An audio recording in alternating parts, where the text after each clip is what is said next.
Alright guys, so this is going to be a full-on review of a couple different products that are going to be on Ruby here pretty soon. As you can see in this photo, it's kind of like right here on the front is the first part of this. It will be a brand new, this one's been on the truck for a while, but here it is guys. This is the Harbor Freight roadshock 32-inch spotlight flood bar on the front of the truck.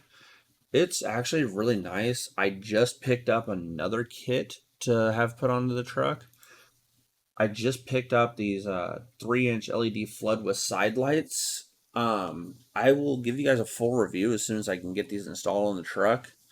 On top of that, I'll give you a full review on everything with the LED headlights I put in the truck and all that too. It's really nice. It's bright. You can see down the road now, especially if I'm in Colorado, I can see everything now in front of me.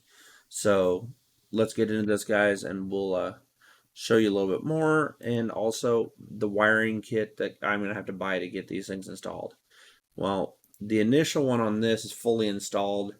It's professionally wired. I had it done by a shop here in Omaha, Nebraska. It's mounted professionally and everything on the desk or on the front bumper.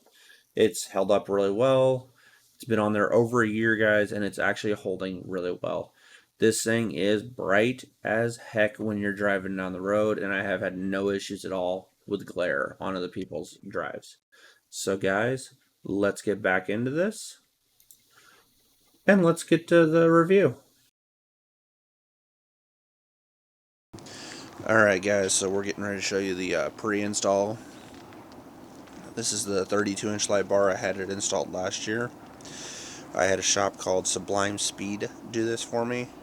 They custom mounted it and wired it in.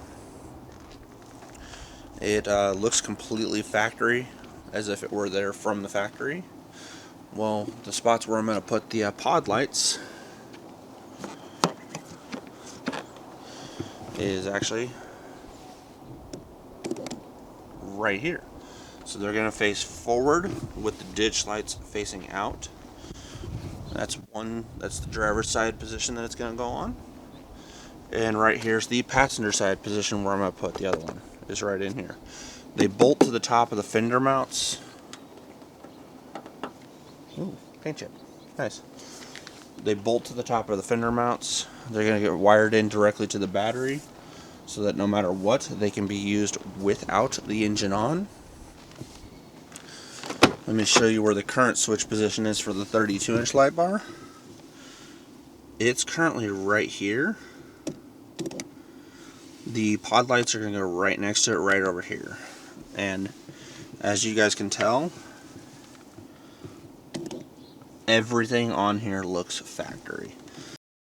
Alright guys, what did you guys think of the video? This is going to be a 3-part series. It's going to be a course of over like a week wise where these videos are going to release. The first video is going to be the pre-install and going over what's going to be going on. The second video is going to be the install and what it looks like once they're on. And then the third video will be the nighttime shots and light on shots after they've been wired up and secured and installed 100%. So once you guys get to that video, keep joining me on these videos for this entire series. The more you guys like, share, and subscribe, the better off I am. For some reason, a lot of you guys are not subscribed to my videos that are watching, so please like, share, subscribe, do what you want to do, and join me in the next one.